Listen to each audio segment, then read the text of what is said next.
If Nathan Cole had not turned onto that old trail through the oak woods of Portland, Oregon at 6:47 that foggy morning, Claire Whitmore, the heiress to a billion-dollar empire, would have died right there beneath an ancient tree blood from the deep cut on her wrist seeping into the frost-covered leaves, her torn evening gown clinging to her frozen body like a shroud, the diamond engagement ring on her finger still glittering mockingly in the pale dawn light.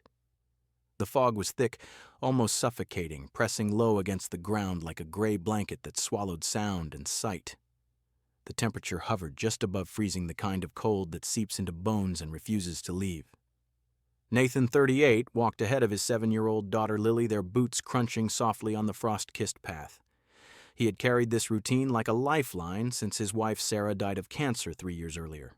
He had left his architecture firm in Seattle, moved back to the quiet outskirts of Portland, and taken up carpentry, fixing roofs, building cabinets, sketching floor plans for neighbors who paid in cash or kindness. It kept the house warm and Lily's laughter alive. The morning walks were sacred, just the two of them, the forest and the silence that let grief breathe without choking them. Lily stopped suddenly, her small hand tightening around his. "Daddy, there's blood." Nathan followed her gaze. Under the massive oak, half hidden by fallen branches and mist, a woman lay curled on her side. Her black evening gown, silk designer, once elegant, was ripped from shoulder to hem, the fabric stained with mud and something darker. One high-heeled shoe dangled from her foot, the other was gone. A thin trail of blood ran from a jagged cut across her left wrist, pooling in the hollow of her palm before freezing into crimson ice. No coat, no purse, no phone. Only the diamond bracelet on her right wrist catching the weak sunlight and the engagement ring on her finger. Large, flawless, cruelly out of place. Nathan's heart slammed against his ribs. He dropped to his knees beside her fingers, pressing gently against her neck. A pulse, faint, erratic, but there. Her skin was icy lips, blue, breathing shallow and ragged. Mascara had streaked down her cheeks like black tears. Bruises bloomed along her upper arms, finger marks fresh and angry. She had fought someone, or someone had fought her. Lily stood frozen a few feet away, eyes wide. "Is she dead, Daddy?" "No, sweetheart, not yet." Nathan shrugged off his heavy flannel jacket and wrapped it around her trembling body. He lifted her carefully. God, she was light, too light, and cradled her against his chest, her head lolled against his shoulder, hair matted with leaves and frost. She stirred faintly, eyelids fluttering. "Hey," he said softly, voice steady despite the adrenaline roaring through him. "Can you hear me? I'm not going to hurt you. I'm going to get you warm. Just stay with me." Her eyes opened gray-green glassy with pain and cold and locked onto his for a single desperate second. Don't call anyone," she rasped, voice cracked and barely audible. "Please! They'll find me." Nathan didn't ask who they were. He simply nodded once. "I won't. But you're coming with us." He carried her the half-mile back to the gravel road where his old Ford pickup waited, engine still warm from the drive out. Lily walked beside him, clutching the hem of his shirt, silent but brave. Nathan laid the woman across the back seat, tucking his jacket tighter around her, then cranked the heater to full blast. He glanced at her in the rearview mirror as he pulled onto the narrow forest road. She was shaking violently now, teeth chattering. Fingers curled into fists as if trying to hold herself together. The cut on her wrist had stopped bleeding, but the sight of it made his stomach twist. Mascara still streaked her face. Her lips were cracked and bleeding from the cold. Yet even in ruin, there was something regal about her, the bone structure, the way she held herself even when she could barely move. "Where do you want me to take you?" he asked quietly. She stared out the window at the passing trees, eyes distant, then turned to meet his gaze in the mirror. "I don't know," she whispered. I don't have anywhere left to go." Nathan drove in silence after that, the heater humming, Lily watching the stranger with wide, curious eyes. The woman Claire, though he didn't know her name, yet closed her eyes again, exhaustion pulling her under. He didn't know who she was running from. He didn't know what kind of hell had driven her into the woods in a torn gown with blood on her wrist. But he knew one thing with absolute certainty: he wasn't going to leave her to die. Nathan pulled the truck into the narrow gravel driveway of his small house on the edge of town just as the first weak rays of sun pierced the fog. The place was modest, a single-story craftsman with peeling blue paint, a wraparound porch he'd rebuilt himself, in a yard that Lily kept dotted with wildflowers in summer. Inside it smelled of pine and coffee, the kind of lived-in warmth that came from years of small routines holding a family together. He carried Claire through the front door, careful not to jostle her. She was shivering harder now, teeth chattering uncontrollably. Lily ran ahead to pull blankets from the linen closet, while Nathan eased Claire onto the worn leather sofa in the living room. He knelt beside her, wrapping her in the thick quilt Sarah used to love, the one with the faint lavender scent that never quite faded. "Stay with me," he murmured, pressing a warm washcloth to her forehead. "You're safe here." Claire's eyes fluttered open again, unfocused. She tried to speak, but only a soft whimper escaped. Nathan didn't push. Instead, he went to the kitchen, filled the kettle, and returned with a mug of chamomile tea laced with honey. He helped her sit up enough to sip, one steady hand supporting the back of her head. When the color slowly returned to her cheeks, she finally managed a full sentence. "Thank you," she whispered. I don't even know your name." "Nathan. Nathan Cole." He nodded toward the hallway where Lily was peeking around the corner. "That's my daughter, Lily." Claire looked at the little girl, and something softened in her expression, something almost like relief. "Hi, Lily," she said, voice hoarse but gentle. Lily stepped closer, clutching the edge of her sweater. "Are you a princess? Your dress is pretty, even though it's torn." A faint broken smile touched Claire's lips. "Not a princess, just someone who got lost." Nathan stood. "Lily, why don't you go get ready for school? I'll call Mrs. Harper to drive you today." Once Lily disappeared down the hall, Nathan sat on the coffee table across from Claire, elbows on his knees. "You don't have to tell me anything," he said quietly. "But if you're hurt, really hurt, I need to know. There's a clinic 10 minutes away, no questions asked." Claire shook her head slowly. "No hospital, no police." "Please," she swallowed. "I'm not bleeding out anymore. The cut, I did it myself. Last night, I just wanted it to stop hurting." Nathan's chest tightened. He didn't flinch, didn't look away. He'd seen enough pain in his own mirror to recognize it in someone else. "Okay," he said simply. "Then rest. Shower's down the hall. There are clean clothes in the guest room. Some of my wife's things. They might not fit perfectly, but they're warm."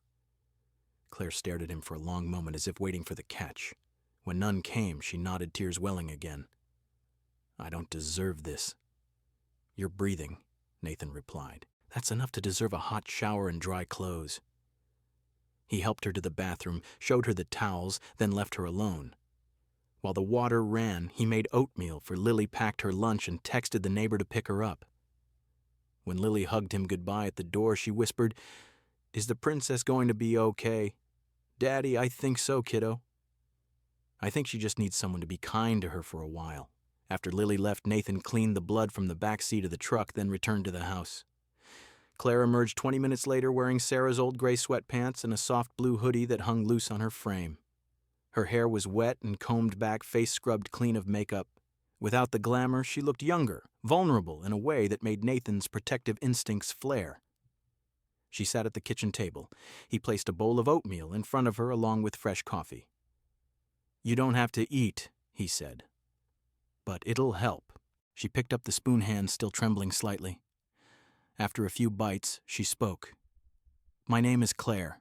Claire Whitmore." She paused, waiting for recognition. Nathan didn't react. He wasn't much for tabloids or business news. "Nice to meet you, Claire."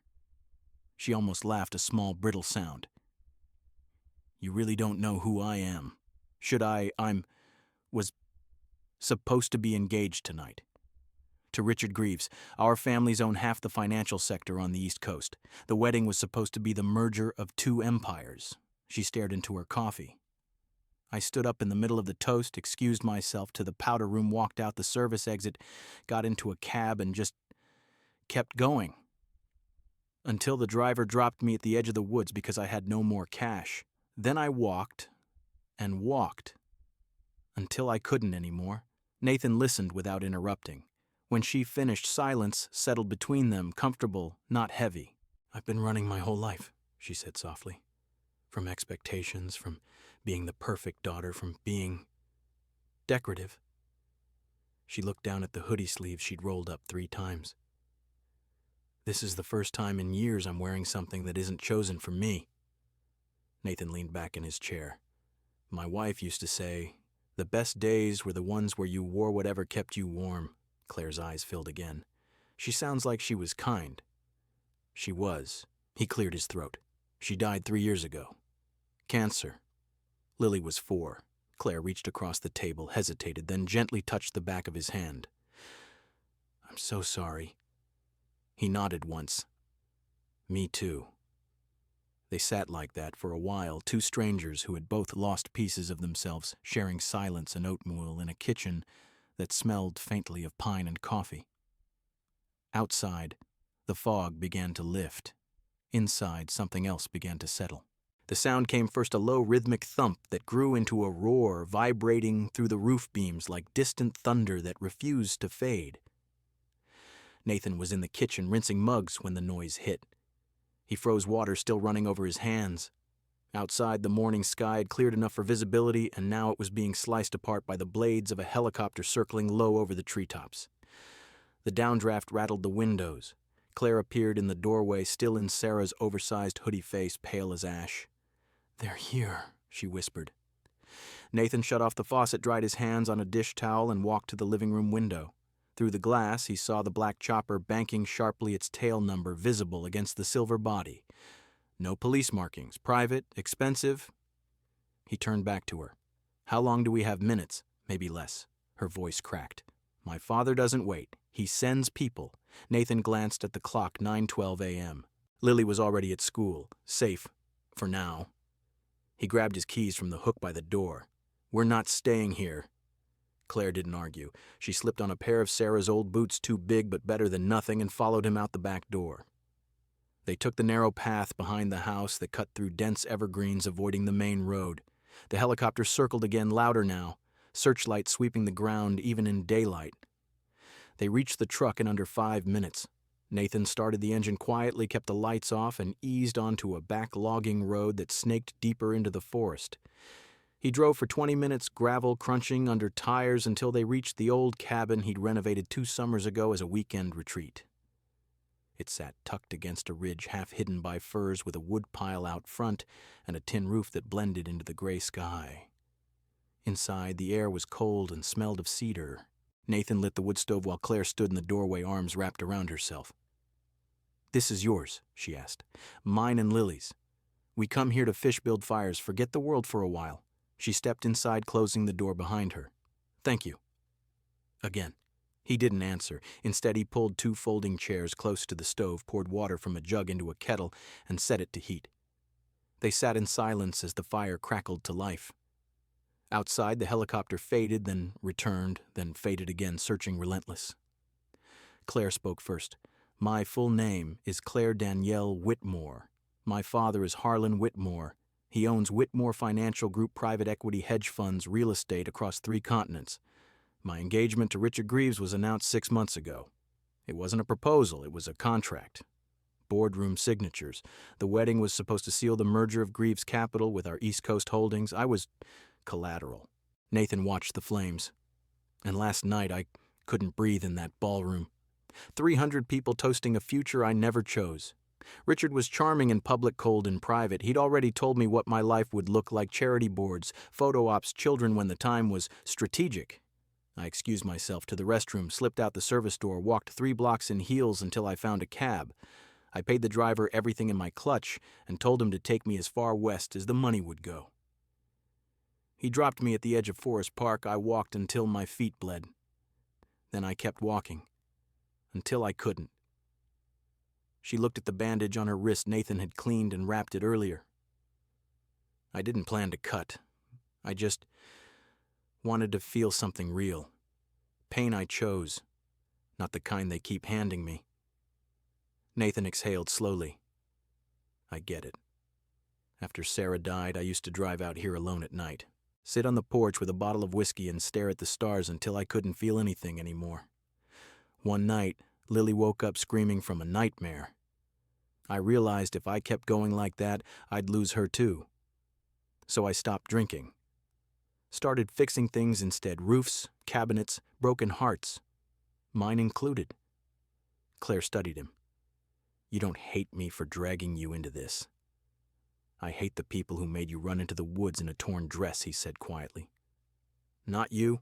They spent the next 4 days in the cabin. By day, Nathan taught her how to split kindling, stack logs, start a fire without matches. Claire's hands, soft manicured, blistered quickly, but she didn't complain. She laughed the first time she dropped the axe, then tried again. She learned to make coffee over the stove, to boil water for oatmeal, to listen to the forest instead of traffic. At night, they talked. Nathan told her about Sarah's last days, how she'd made him promise to keep Lily laughing, even if he had to fake it. Claire told him about boarding school at 15, about being sent to etiquette classes while her classmates went to prom, about the first time her father called her the family's best asset instead of my daughter. On the fourth evening, Lily called on Nathan's satellite phone school had let out early, and Mrs. Harper had driven her home. Daddy, are you okay?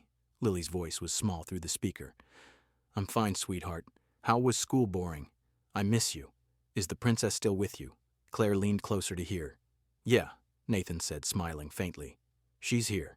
Tell her hi from me, and tell her, if she's a princess, she gets to pick her own castle. And her own king. Claire's eyes filled. She took the phone gently. Hi, Lily. I heard that. And you're right. A real princess always chooses.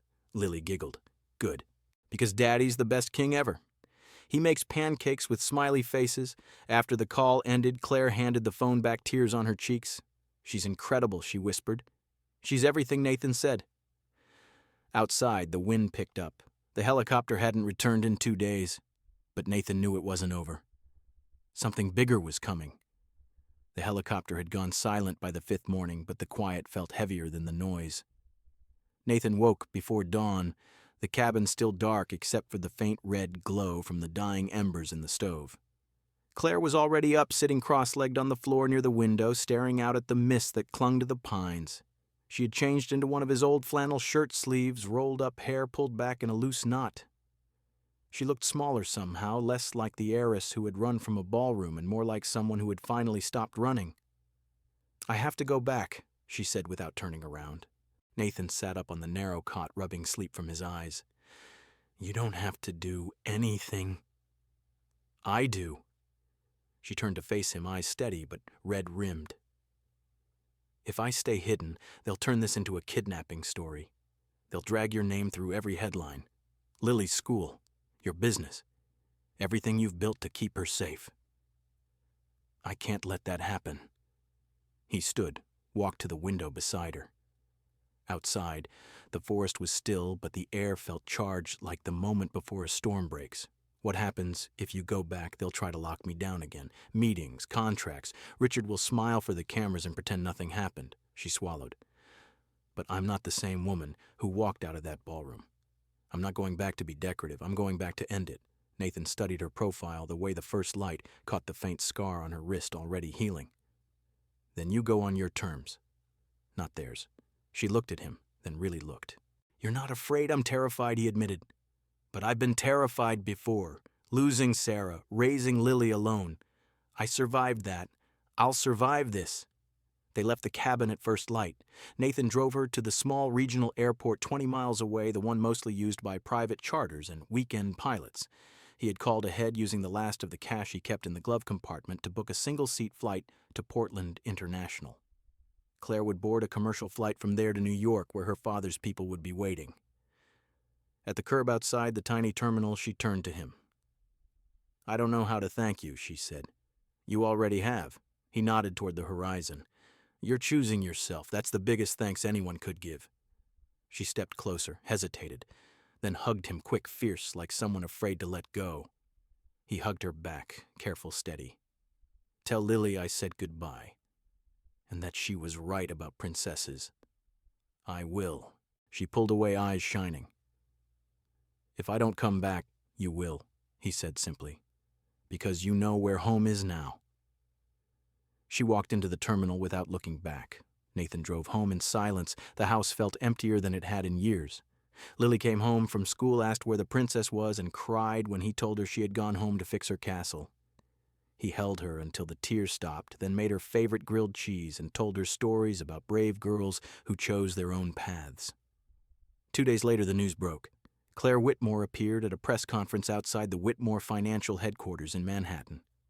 No gown, no makeup, just a simple black coat, jeans, and boots. She stood alone at the podium, no lawyers, no father, no Richard. "I was not kidnapped," she said, voice clear and calm. "I left. I needed to remember who I was outside of boardrooms and mergers. I found that in a small town in Oregon with people who showed me kindness without expecting anything in return." Cameras flashed. Reporters shouted questions. She raised a hand. "I'm stepping away from Whitmore Financial, effective immediately. I will use my personal inheritance to establish the Quiet Rescue, a foundation to support women escaping arranged marriages, financial coercion, and family pressure. No press releases, no photo ops, just help." She paused, looked straight into the lens. "And to the man who found me when I was lost, thank you. You reminded me that sometimes the strongest thing a person can do is choose to be kind." The broadcast cut to analysts speculating about the fallout stock dip's family statements, Richard Greaves issuing a terse no comment. But Nathan didn't watch the rest. He turned off the TV, picked up Lily from school, and took her to the park. She swung on the swings while he sat on a bench, phone in hand, reading the headlines that scrolled across his screen. 2 weeks passed, then the knock came. Nathan opened the door on a rainy Thursday evening. Claire stood on the porch, soaked, holding a small duffel bag. No entourage, no driver, just her. "I quit," she said simply. "For good." He stepped aside. "Come in." She walked past him into the warm house water dripping from her coat. Lily ran from the living room and threw her arms around Claire's legs. "You came back!" Claire knelt, hugged her tight. "I promised I would." Nathan closed the door behind them. Outside, the rain kept falling. Inside, the lights were on, and for the first time in a long time, the house felt full. 2 months later, the first real snow of the season dusted the pines outside Nathan's house, turning the world soft and quiet. The porch he had rebuilt twice now held a new table, rough-hewn oak, 8 feet long, sanded smooth by his own hands. Lanterns hung from the rafters, casting golden pools of light across the wood. The air smelled of fresh bred rosemary and wood smoke. Claire stood at the kitchen window watching Nathan carry the last platter outside. She wore one of his old flannel shirts over a simple wool dress, hair loose down her back cheeks flushed from the stove. In the living room, Lily was setting the table with mismatched plates and the good candles she had begged to light, because tonight is special. It was. Claire had returned to Portland for good 6 weeks earlier. The Quiet Rescue was already operating quietly, efficiently from a small office downtown. Women arrived with nothing but fear and left with bus tickets, new names, and the knowledge that someone somewhere believed they deserved to choose their own lives. Claire no longer wore diamonds. She wore calluses from helping Nathan plane boards and a faint scar on her wrist that had turned silver. Nathan came back inside, snowflakes melting on his shoulders. "Everything's ready," he said, voice low. Claire turned from the window, reached into her pocket, and pulled out a folded piece of paper, no envelope, no seal. "I wrote this so I wouldn't forget a single word," she said. Nathan wiped his hands on a towel and took the letter. She watched him read. "Nathan, you never asked who I was when I was bleeding and broken. You never asked what I could give you when I had nothing left. You gave me warmth when I was cold silence, when I needed to scream in a home, when I had forgotten what the word meant. You saved me not because I was rich, not because I was beautiful, not because I was special. You saved me because you are kind. And that turned out to be everything. I'm not proposing tonight. I'm asking, if I stay, if I wake up every morning and make coffee too strong, if I burn toast and sing off key while Lily laughs, if I keep choosing this life with you and with her, will you let me? Forever doesn't scare me anymore, not with you. Claire." At the bottom of the page, tucked into the fold, was a ring simple copper wire Nathan had once thrown away after fixing the porch light, now carefully twisted and hammered into a small, imperfect heart. Nathan looked up. His eyes were bright. Before he could finish, Claire dropped to one knee on the worn kitchen floor, flannel shirt, bare feet, snow still melting on the threshold behind him. "I know it's backwards," she said, laughing through sudden tears. "But I'm done letting other people write the rules." Nathan pulled her up, cupped her face in his rough hands, and kissed her slow certain. The kind of kiss that held 3 years of grief and 2 months of hope, and every quiet morning they had already shared. From the doorway, Lily let out a triumphant whoop. "I knew it! I knew the princess would pick our castle."